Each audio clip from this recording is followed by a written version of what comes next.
Holy shit, that was hard, man. That was deep. It There was were like, there were tears coming out.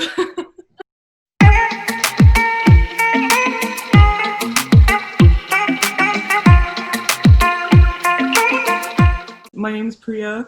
I was born and raised in Malaysia, and I run a company called Our Wave Hub. I moved to Canada in August of 2015. Within like a couple of months of being here, I started working and getting to know the community in Brampton. In Malaysia, Sikhs and Punjabis were the minority there.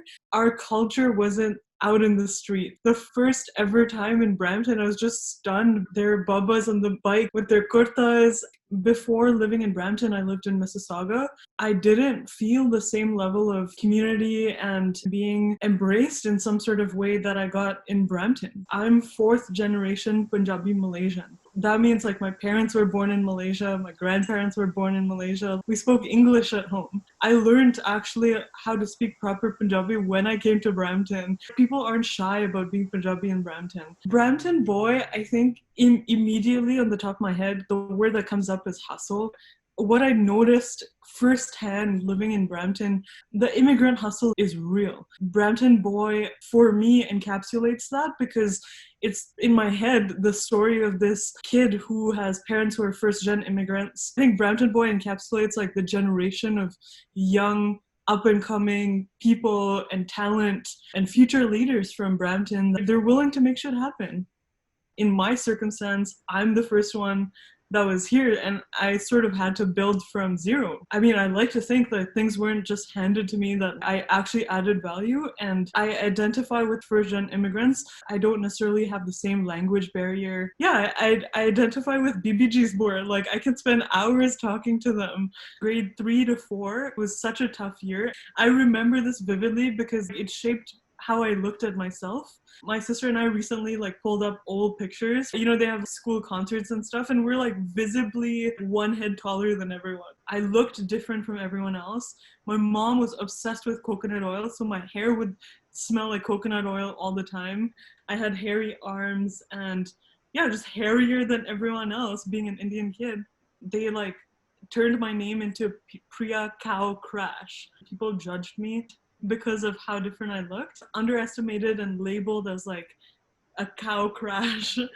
Things that other people were saying became my own negative self-talk. Over the last couple of years, I've had to rewire that a little bit. I remember once the teacher was outside of the class and someone in the class had asked the entire class in front of me who didn't like Prieeyya, and basically the whole class raised their hand. It was terrifying because on top of this, I also really liked food. So I'd go down to the cafeteria and buy fries, and they would mock that too. Like, oh, don't touch her hands. Like, her hands are oily, and so is her hair. And holy shit, I don't think I've talked about it since years and years. Like, imagine being the one Punjabi in your entire grade, an observant Sikh who had long hair. You're the alien. The way I became friends with people and fit in was I had to be the smart one. I got insane grades and I quieted things and focused on what I could control. Even to this day, how that manifests is just like, yeah, I'm trying to level up in every way possible and give as much back as I can along the way. I think the compliment I'm really like, oh yes, is like when people say, oh my god, she's smart. And I'm like, yes, I'm smart. Compliment my brain. I feel particularly at home in Brampton. Maybe it's the shared culture, the shared understanding of values. I think I identify most with people who want to make a change. I resonate with people who take initiative and do things and not just sit and complain because there's so many things wrong with the world, and they're the type of people who just constantly pick things apart and do nothing about it. And I don't identify with that. I didn't necessarily see Sikh women and or just women in general taking on leadership roles and really building out a career because they sacrifice that for family. My sense of duty comes from that. My mom especially, she lived here in the 80s, and there's a deeper story to it, but she chose family over career. In the era that she gave birth to us, she faced a lot of criticism from the Malaysian society of like, oh, you have three daughters, poor thing. There's such a negative connotation to having daughters and being women and being sick women. I want to smash all of that. I feel like I owe it to her and owe it to her life because she spent all of that life on us. You know what I mean? Like, you would think that because we're fourth gen Punjabi Malaysian that it would be a different household where unconventional career paths would actually have been nurtured, but it wasn't. My sisters and I were all wired to think that we were all going to become doctors. I was pursuing a degree in molecular biology and very quickly learned that this was not for me. I understood this was not the way forward, but at the same time, I didn't know what was. So I volunteered on political campaigns, arts not-for-profits, startup incubators, just as much as I could volunteer my time, I did that to figure out what actually do I like and what can I do. And that led me down this path of entrepreneurship. It was the only thing ever really that the more I did of, the more it energized me. So I went down this path of asking people around me, like, why are you studying what you're studying? Yeah, I was just trying to understand, is this just my experience or is everyone going through this too? The common theme that I understood was that there's a severe lack of intention. The TAs I spoke to, they were like, yeah, this job just pays my rent.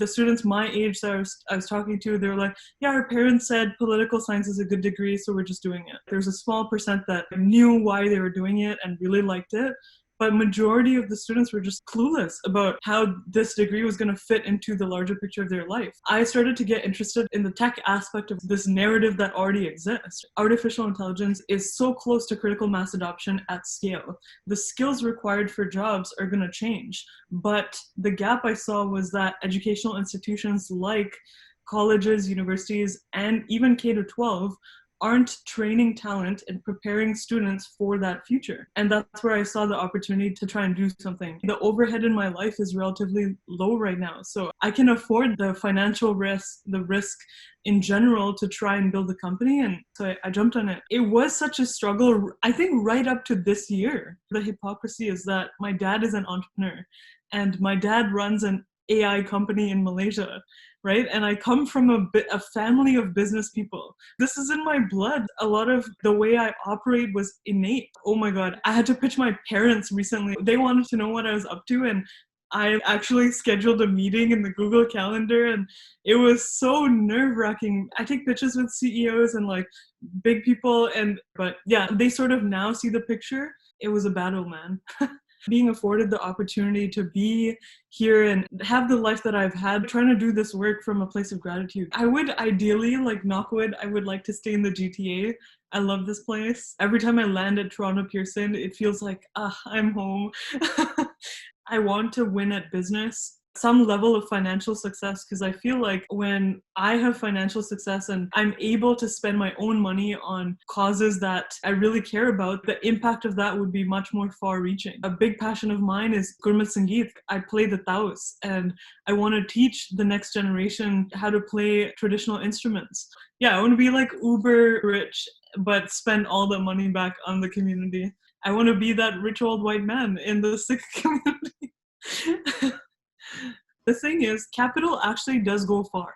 Sikhs around the world are actually incredibly financially successful too. If I make bank one day, like, we could all put money together and build the Sikh version of the Aga Khan Museum.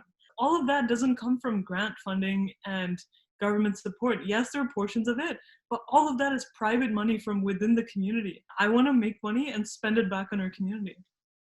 If you're 18 or 19 years old, I would spend all my time trying different things, figuring out myself and my skill set and what I actually like to do, and then double down on the thing that you pick for yourself. Prieeyya from 4 years ago, utterly lost, confused. My parents were just like down my throat. I remember all of those feelings so clearly. The way I look at things is like a science experiment. We actually have more choice and agency than we think. It's very easy to blame our circumstance, but if we took responsibility and accountability and try to figure ourselves out, I think more and more youth will step up and do things that not only align for themselves and with their core values, but actually help the community move forward.